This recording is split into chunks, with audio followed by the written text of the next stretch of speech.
Magsisiyasat, magmumulat, pukaw, kasama si Vince Kasilihan.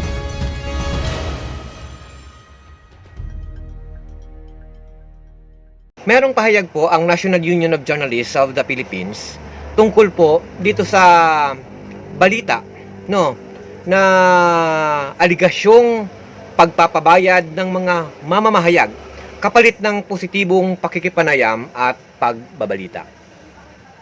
Ayon po sa NUJP, difficult as it is, we cannot take pride in calling ourselves journalists without adhering to the basic standards and guiding principles of the professions.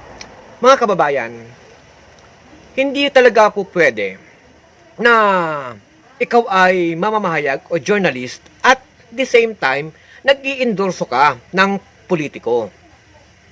Dahil dapat minamantini mo ang iyong integridad bilang isang mamamahayag.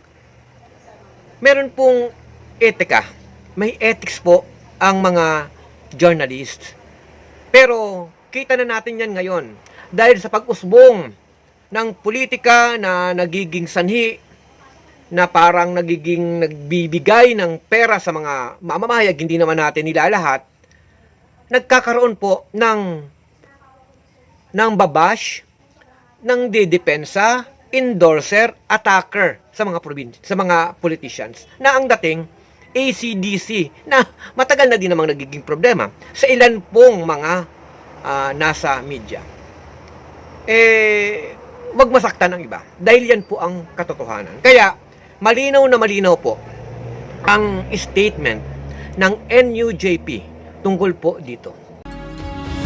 Magsisiyasat, magmumulat, pukaw, kasama si Vince Kasilihan.